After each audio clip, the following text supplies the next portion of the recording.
Hello, welcome to this Integrated Skills webinar. My name is Stuart Henshaw. I'm the Business Development Director here at Integrated Skills. I'm so pleased you could join us. I think we've probably got nearly a full house today, so there's a lot of interest in the topic we're looking at today. I'm really pleased to be joined by some special guests, some expert guests on the topic. I'm really looking forward to having a look at food waste and how to plan for food waste services. I wonder if I could just introduce my guests first. We've got Mark Mohan joining us from Newcastle City Council. Hi, Mark. Hi, Stuart. Yeah, good afternoon, everyone. Thanks for joining us. Looking forward to your presentation later.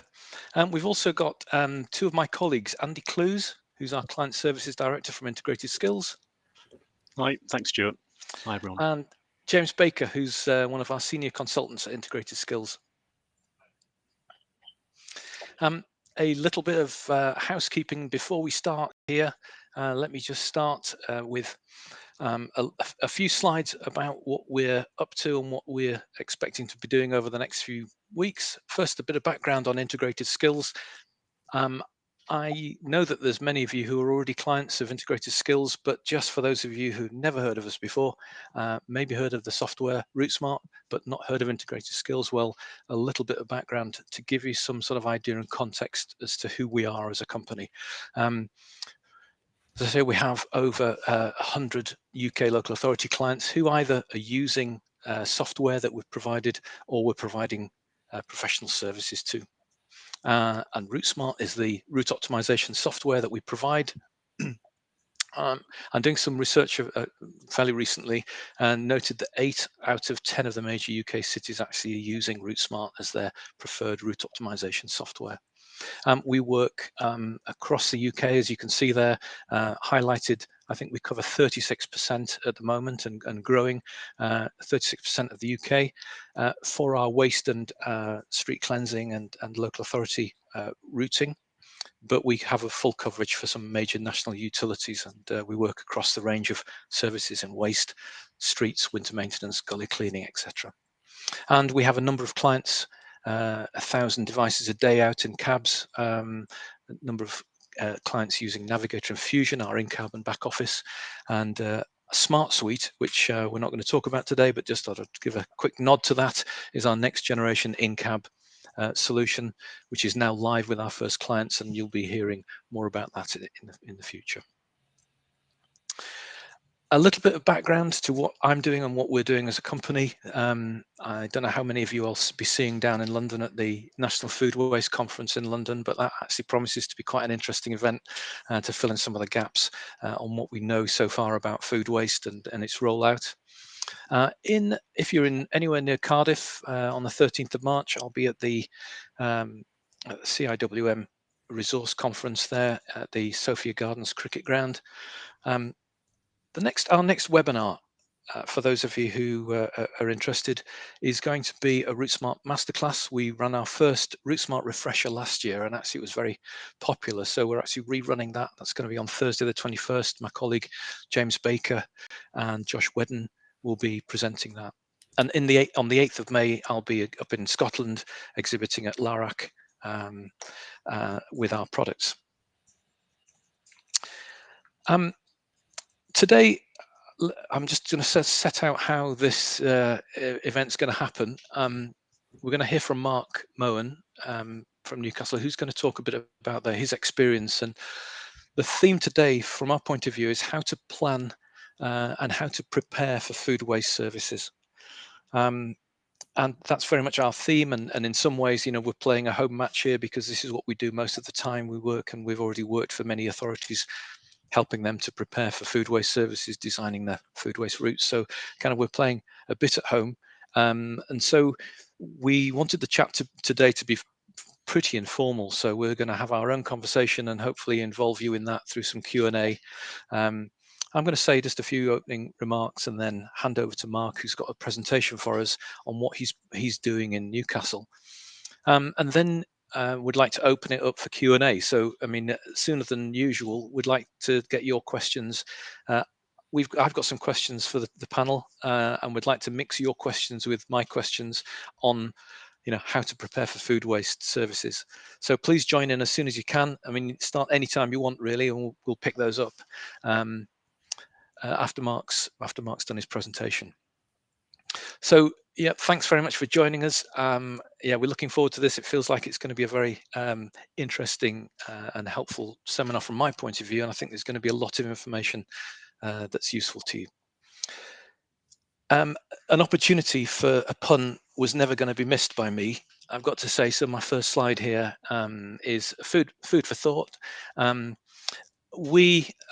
lead integrated skills waste composition analysis team, and I just thought it would be really interesting. There's lots of numbers are thrown around when it comes to food waste, and I thought I'd actually try and fix this and ground this in some actual numbers from actual waste composition analysis work we've done in previous weeks and months. So what I've got on the slide here are two tables. These are two different waste composition analysis projects. The top table is one authority, and the second table is from a 6 authority study we did. And I think it kind of helps to set the scene a little bit. But if you take the top table there, which is table number 3.14, that doesn't necessarily need to mean anything to you. That's from our report. But if we look at that top table, 3.14, you'll see across there a range of OAK classifications, OAK being the output area classifications, a socioeconomic breakdown. So this client was actually wanting to look across a range of socioeconomic groups at the engagement of the public with their food waste services, and they provide a weekly food waste service. And the line I really just wanted to point out to you was the line at the bottom of that top table, which is total kilograms per household per week. And so, as you see, if you move across each of those socioeconomic groups from OAK 1, 5, 8, 7, 5, 6, 7, and 8, I can't read, you'll see that the total kilograms per household, there is quite a range from 2.28 kilograms per household per week in OAK 1 areas, all the way down to 0.85 in OAK 7 areas, and then some in between.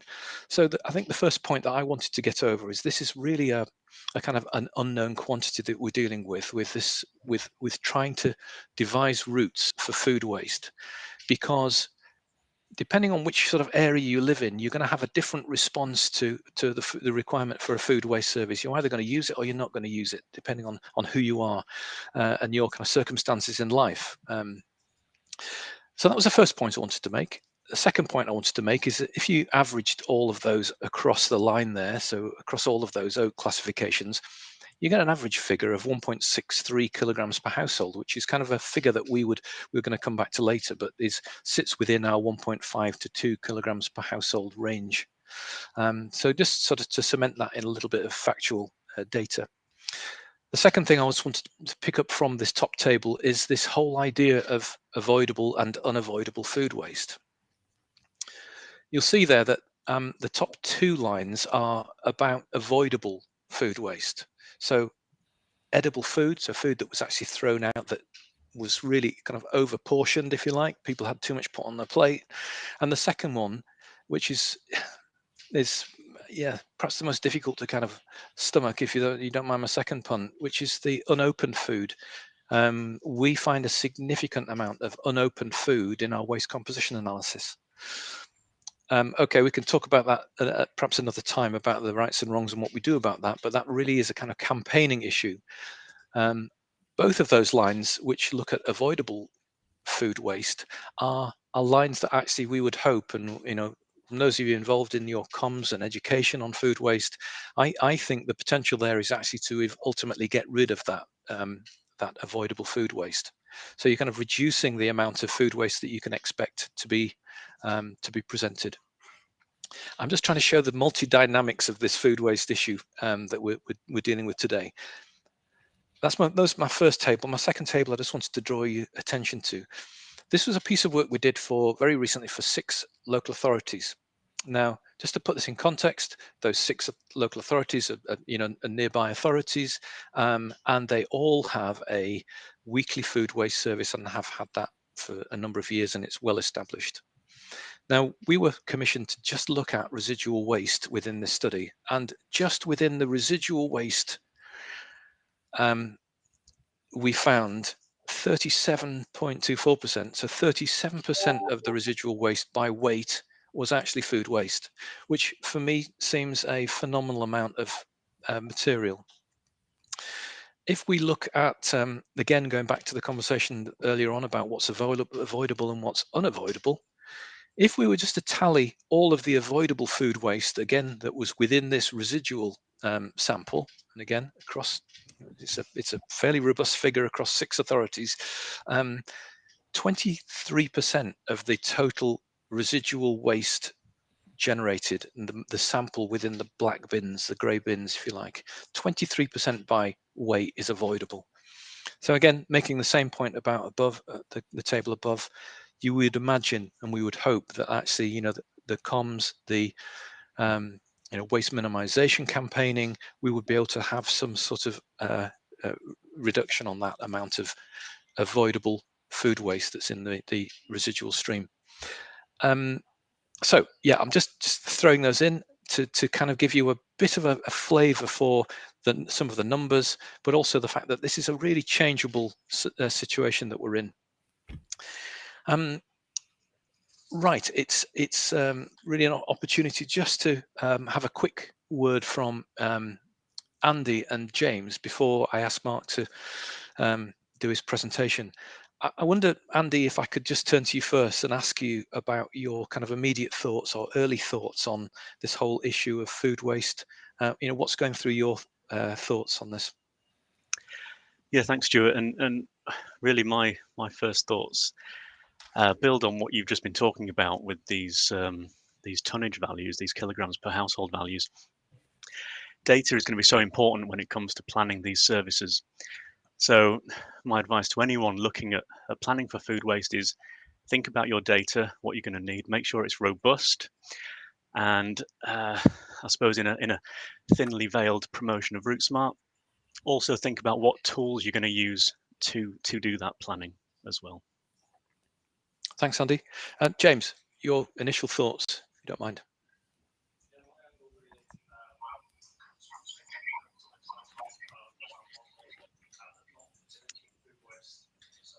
James, we've lost your sound. James, you're muted, I think.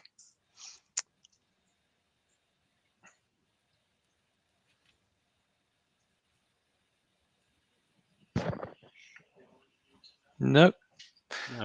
So let's fix that a second. Let's turn to Mark. Mark works for Newcastle City Council. We've known Mark for many years, and Mark sort of goes back further than mine and Andy's involvement in route optimization. I think you've worked in local government for nearly 25 years. That's quite an innings, that, Mark. You are an experienced RootSmart user within waste and resources and have used it across the council, I think, for various things. You maintain all of the digital services in the environmental services team, and you've really kind of pioneered in many ways the digital transformation at Newcastle and also in the Northeast. I know you've been involved much wider in previous projects in the past. And you're currently involved in preparing for simpler recycling for Newcastle City Council, so quite a portfolio of stuff you've got there. I'm going to hand over to you, and really looking forward to hearing about what you've been doing in Newcastle, just on this theme of preparing and getting set really for this food waste requirement that's going to happen. So over to you, Mark. Thank you. Thanks, Stuart. Thanks for the introduction there. Yes, so I've been using RootSmart for around about 15 years now, and I've worked for the authority for 25 years, and the majority of that has been planning waste services, both without RootSmart and then after RootSmart, which is a lot more accurate than the old days. So what I've been doing the past couple of years really is looking at preparing Newcastle for the introduction of food waste. I go back to 2019 when we started to kind of research what other authorities were doing with food waste. So we looked at quite a lot of papers on how many properties were being serviced per day by other authorities and the success and or the the failure of other authorities and what vehicles they were using and what they had learned about it. We had actually done a food waste collection ourselves back in 2006, but it was only for an 18-month period. So it was a little bit out of date. Back in early 2022, we supported WRAP with a small amount of compositional analysis. So only very small amount of properties, around about 225. And that showed us that around about 35% of the residual waste stream, so that's fortnightly collection currently, 35% was food waste. We had some more detail about that, but the overall figures were the 35% mark. Okay, so mid-2022, we began to plan a food waste pilot project. And we visited colleagues in Northumberland County Council who had recently started their own pilot. So on that day, we visited and found out about the vehicle, what was good about the vehicle, what was bad. We spoke to the operatives of the vehicle and really found out about the day-to-day ins and outs of working with the food waste collection service. I began to analyze some draft routes and put some draft routes together with our senior management team based on the research that we had done in the past in terms of property numbers.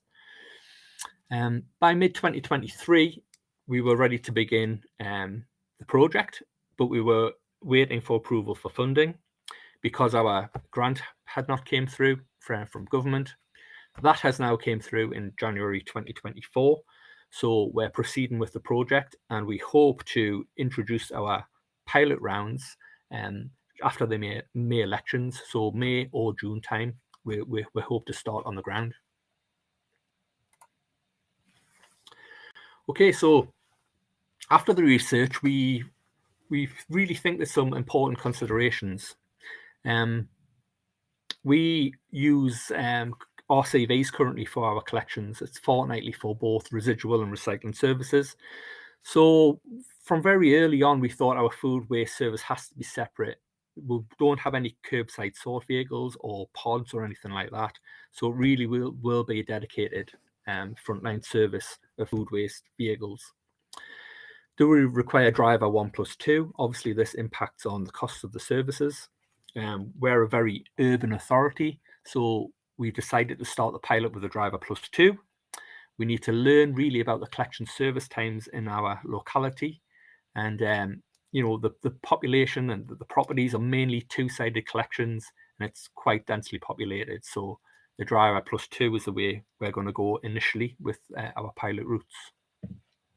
And where will the service be introduced, and what size will the routes be? So obviously, Newcastle is quite a large city. It's a core city. We have over 150,000 properties within the urban environment. So we decided that we want to really test the collection services in different urban environments, not just go for the kind of safe options. We want to really learn about different collection methodologies in our environment. We want to learn about participation before we go for a wider implementation. One of the questions is, where will the waste go? Where will the food waste go? So we've also contacted our any local anaerobic facilities within the region. We've been down, we've had a visit, we've seen how they operate, and we've got an indicative price of how much it would be to take the waste from this pilot. Okay, so our routes down on paper, we use RouteSmart. We put in some figures, and we've got 4 days of collection. We run a 4-day service. So day 1 and 2, very different. One has a lot of kind of curbside with support. So the operatives will have to use a support vehicle. These are properties with a pull-out point, which is quite away from the front door. And our thoughts is that the residents will use the food waste bin and kind of leave it outside the front gate. Our operatives will come and empty the bin using a support bin and leave the container where they picked it up. So we've got some curbside with support. We've got some cul-de-sacs. We've on the second day, it's all single site. There's a mixture of single-sided and double-sided collections. So that should be a fairly straightforward day. going on to day 3 and 4. Day 3 is a part of Newcastle called Scotswood and Benwell, where we have some higher contamination levels in recycling. So this will be we'll be able to analyze the participation in this area compared to days 1 and 2, where we get much less contamination in recycling. And on day 4, there's a mixture of a very large council housing estate here, which we get very high yields of waste from in the residual stream and high levels of contamination. We also got a number of terraces in the central part of the estate.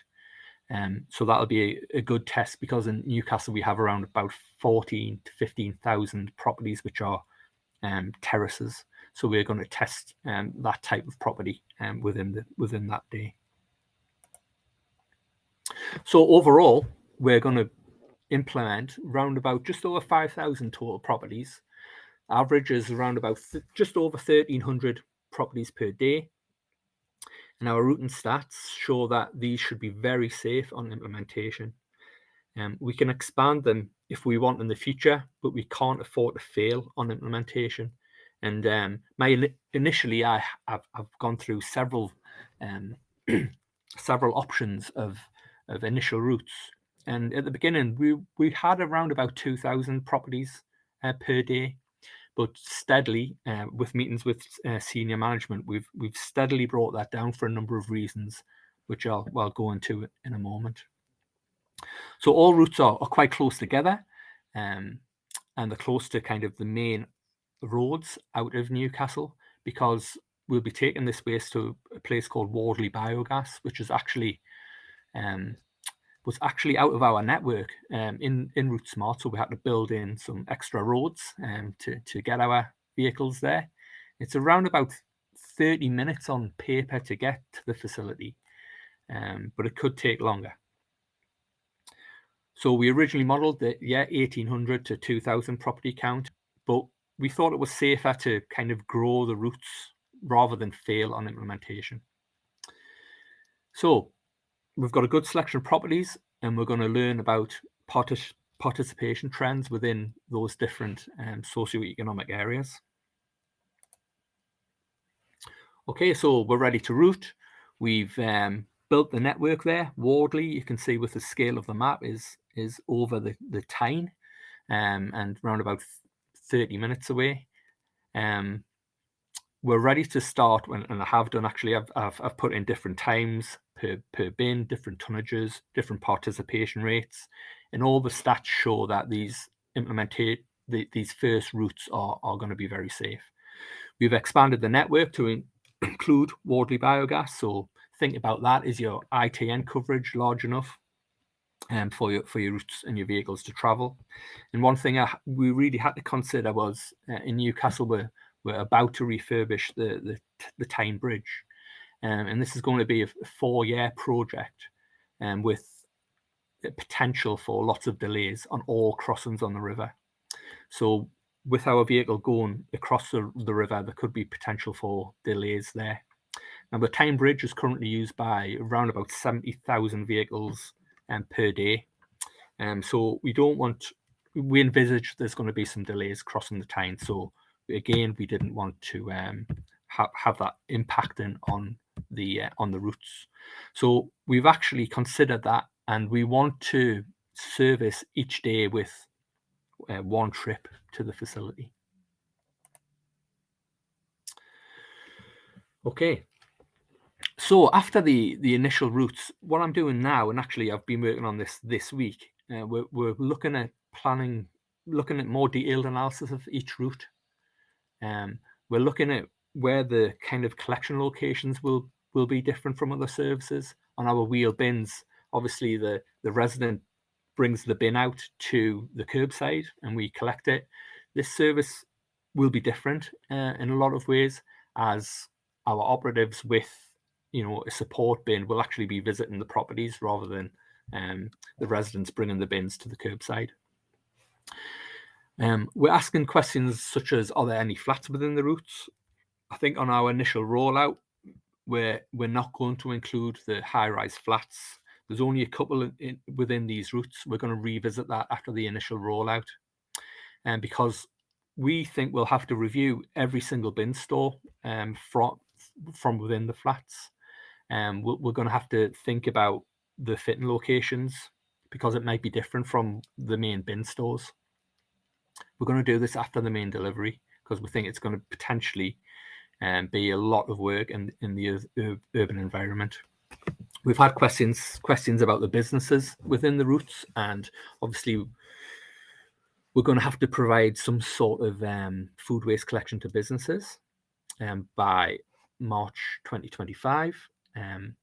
Really, this is something that we kind of don't know the reaction of the businesses, because they're going to have the option to use the private sector for collections, or they might call ourselves. We're having a kind of a 4-day week. We may use one of the days, the Monday, for instance, of a 5-day, we'll have it spare. And if we get food waste collections on businesses, we'll use this day to service these collections. We're also asking whether assisted lifts will be different. Currently with wheeled bins, an assisted lift for one service, for instance, recycling, is the same as residual, is the same for garden waste. But will some people be able to manage the small caddies rather than a large bin? And also, should we be reviewing all of the bins when implementing food waste?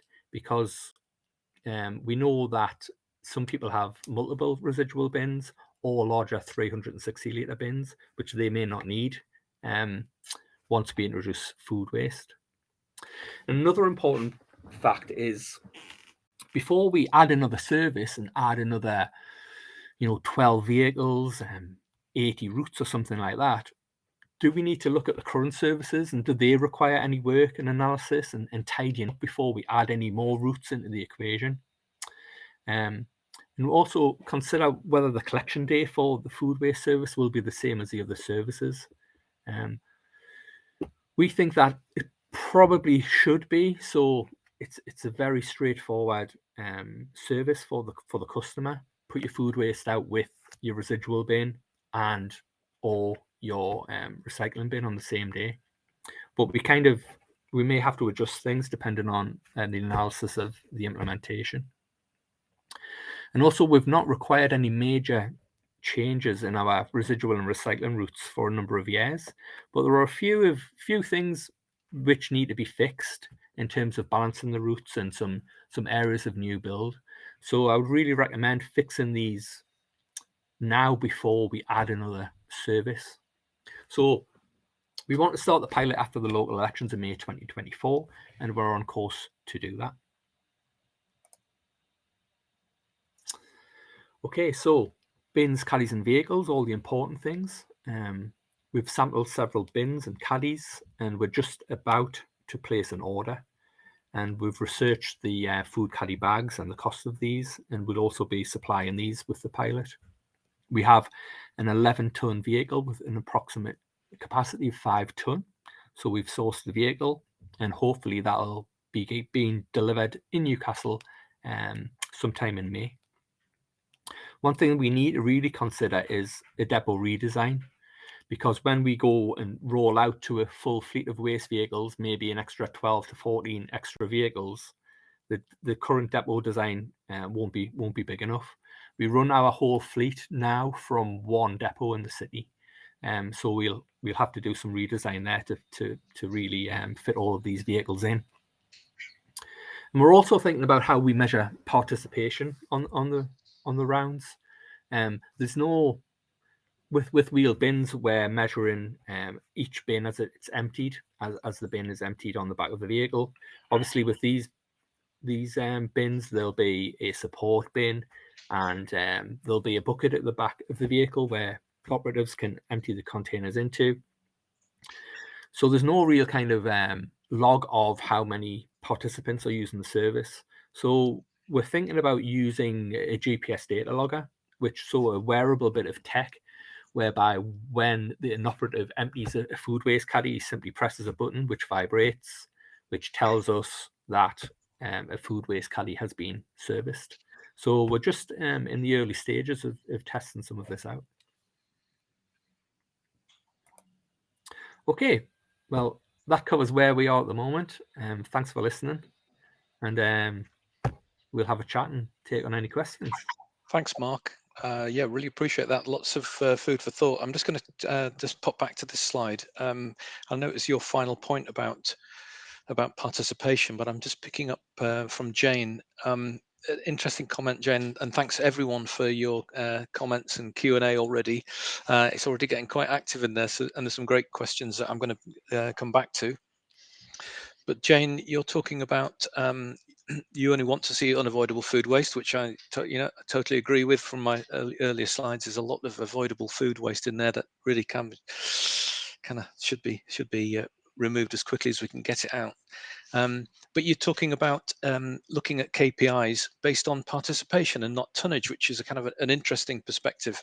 And I know that the system that we proposed to Newcastle, using these loggers, actually will give a GPS time date stamp and a location where food waste has actually been collected from, and you could sort of map that and see the image, the impact of the service, and you can therefore try and work out whether, if you've got an increase in food waste, whether that's actually a small amount from a lot of people, or a lot of waste from just a small amount of additional users. Yeah, that's going to become quite a challenge, that whole issue of participation and managing that participation. Thanks, Mark. I'm going to go back, James. I'm going to go back to see whether I can actually hear you. Am I coming through? Yeah, you are. There we are. At the old off and on. Always works. Yeah. Actually, yeah, the point I was going to make, it's sort of been mentioned a couple of times, but it builds on what you've just mentioned there, Stuart. And that's kind of to think about the impact of food waste on other services, not just food waste by itself. So we reckon possibly 10 to sort of 20% of residual waste will be taken away. And of course, it doesn't sound like a lot, a couple of kilograms per property, but when you add all of those up, it could be quite a disruption to your other services, and hopefully over time there might be increased recycling. So I think it's thinking about services holistically rather than just sort of focusing necessarily on food waste. And the other thing that Mark sort of alluded to, and you talked about with the data loggers, is capturing ongoing data to refine the information that you base your routes on. So obviously you've got to generate some information to create your first set of routes, but ideally there should be feedback to those routes over time to sort of understand what's happening. And what we're hoping with food waste is that will actually decrease over time with behavioural sort of changes. So shows the importance of keeping an eye on those services post go live as well. So it's kind of Mark's learning about things before going live, and they'll go live, but it's the afterwards as well. But also thinking holistically, which is kind of what we deal with when we model. On our pilot routes, day 1 and day 2 are 100% residual routes, so we'll be able to compare that impact directly on the residual route. We hope that obviously that tonnage comes down, that average tonnage on the residual route. Days 3 and 4 around about 50% each different routes currently, so we should be able to monitor that change also.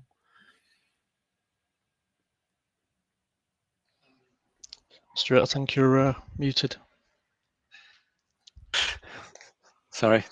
Yes, I'm unmuted now. I wanted to pick up on a point that Emma, you've alluded to, and I think it's kind of going right back to where we started this, about actually the education. And you're suggesting shouldn't prevention be front and center of the whole project? And I think I totally agree. I think you've got it there. It should be. And it's really a question. I mean, we're very much sort of dealing today with the technical issues of how you prepare and plan for the collection of this material. But actually, it's been a question in my mind, and interesting having discussions with authorities on actually how this activity and how the government funding is being matched with campaigning and promotion of food waste reduction campaigns. It strikes me that this is actually crucial, and when we've looked at some of the stats earlier on, it really is. It's so important that we've got something that goes alongside this in terms of food prevention. Jane, thanks for the references. Jane has also pointed us to ReLondon. They've got some good data on food waste prevention, and she's also flagged up the Scottish authorities and Welsh authorities. We will actually put some contacts and links in the details. We'll be actually sending a recording of this webinar, and we'll be adding some of those bits of information alongside it. Could I just turn the panel's attention to flats, just to go back to something you touched on, Mark, which was, I think we're aware that flats are always going to be difficult to deal with, and we had a conversation the other day about chutes. If only you had a chute for food waste, that would be perfect, wouldn't it? But there's just not going to be the opportunity to re-engineer flats and the way that they're waste. So, I mean, what are your thoughts on flats, and have you thought through options on how you deal with that? And then James and Andy, if you've got any additional thoughts to add on those. Personally, we think every single flat will have to be visited, because some of them have concierge services. Some of them manage the waste in different ways at the moment. And some flats are actually going through refurbs at the moment and kind of getting rid of the old-fashioned chute systems because of fire risk. And it is going to be difficult. It won't just be a case of plonking a bin somewhere and hoping that people use it. I think we're going to have to put some thought into each area, because there's such a difference in urban design in Newcastle. We've got the Baker Wall estate, for instance, which is, if anyone's heard about that, is a housing estate developed with lots of very narrow walkways and lots of flats on stilts, and it's surrounded kind of by a wall effect of flats. So there's lots of different detail in there, and it's going to be very, very time consuming and very difficult, I think. But we'll have what we're going to do is break all this up into manageable sections and get most of the households implemented, and then we'll revisit each flat and we'll survey it. We'll have a small team of people doing that, and we might miss the deadline of March 2026, but we'll get there eventually. A lot of work to do, and we've got limited resources, but we'll just have to do our best. I think that's a really, really important considerations there for the rollout and the detail behind actually delivering the service. What I would say from a planning point of view is that there are averages out there that could be applied, and sort of rules of thumb that you could look at applying from a planning point of view, that gets you to the stage of knowing or having confidence about the number of rounds and vehicles that are required. But Mark, I absolutely agree. From a detail point of view, it's going to be difficult to see how to plan without a visit to those sites. From what I understand of clients that we've worked with, typically looking at rolling out 240 litre bins, perhaps in some kind of housing to try to reduce contamination. So those kind of practical considerations need to be thought about. But where the containers actually go, is there room within the current bin store? Is it something that needs to be positioned that's somewhere more accessible? And then there's even more detail behind that. Is, are we expecting our residents to go down from their flat to the bin store with a caddy, empty it, and then take their caddy back up to the flat? Or are you going to give them sort of liners that they can carry down and drop them in the food waste bin on their way to work or to the shops or whatever they might be doing? So there's an awful lot to think about. But just to reiterate my first point, from a planning point of view, I think there are rules of thumb that can be applied to get us to that high level view and model of what the service could look like. And I just want to also go back to a point Jane raised in the chat about ReLondon.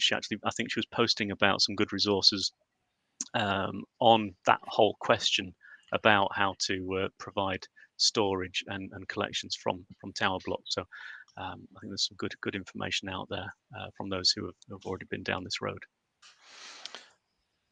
I wonder if we could just, we've got some great comments, and just to say that we will go through the comments, and we'll actually, if we've not addressed these questions during the webinar, we'll actually address them and actually, send you around a written response. But thank you. There's some brilliant comments. I just wanted to quit something that amused me. Thanks, Adam, from Northumberland. He's referencing the medieval urban areas, which obviously had upstairs chutes for food waste. I'm assuming that's out of the straight out of the window. I would have thought talking about. Can I ask a question to the panel then about crewing this? Mark, you mentioned you're looking at Driver Plus 2. Yes. Obviously, if you're from a rural authority, you're going to be seriously thinking about Driver Plus 1.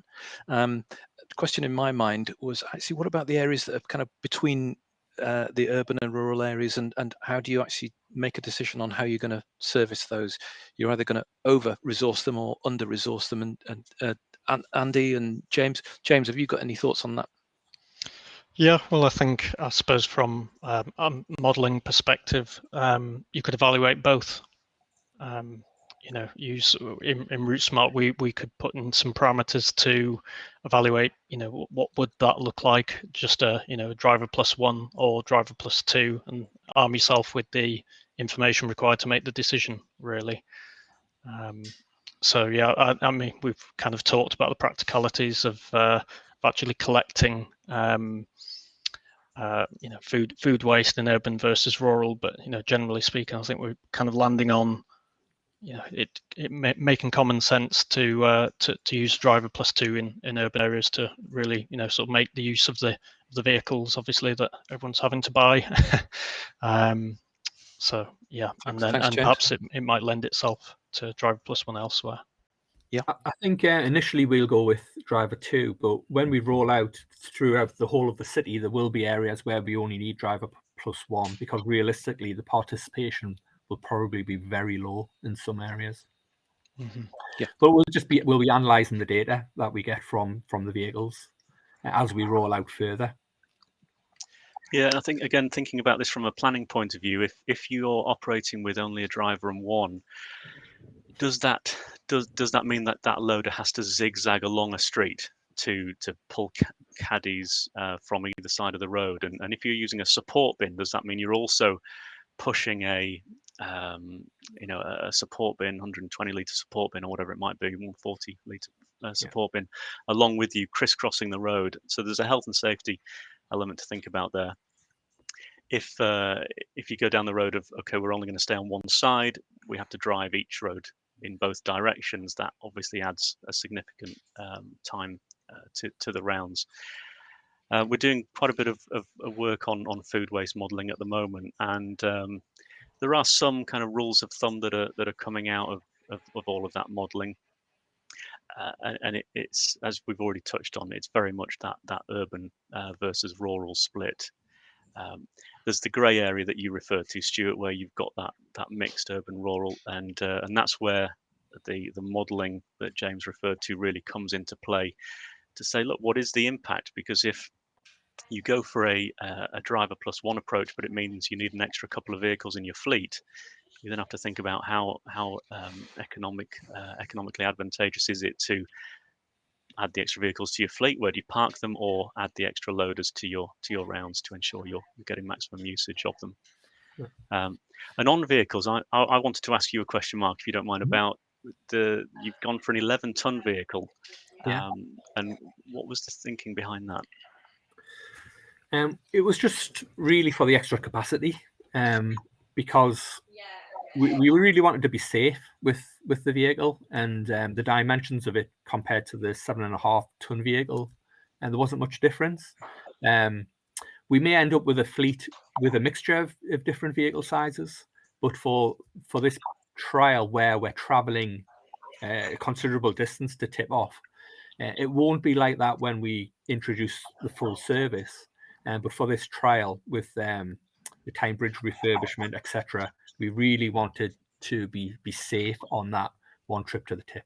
Sure. Yeah, it's understandable. I think we're finding with a lot of our modelling that the 7.5 tonners, particularly those with the plastic bodies that are getting 3 or even 3.5 ton capacities on them, are work in the majority of cases. Maybe there's some city environments with high participation rates and high tonnages that the larger vehicle would be appropriate for. I mean, this is a higher vehicle, so if we find that it's only ever being filled half full and things like that, then we'll swap it with a more suitable vehicle. Mm-hmm. Sure. Very good. I'm looking at the clock, and it's actually 3:45. We're out of time, but thanks everyone for joining. So we'll come back to you with responses to your questions. We'll send you all around a copy of the webinar, the video of the webinar, and we also have been compiling some sort of some tricks and tips, which we'll also send you as well. Really appreciate your comments. Thank you very much for your questions, and most of all, thanks very much for Mark for joining us. Really appreciate your input and your presentation. Thanks to Andy and James for your expert input.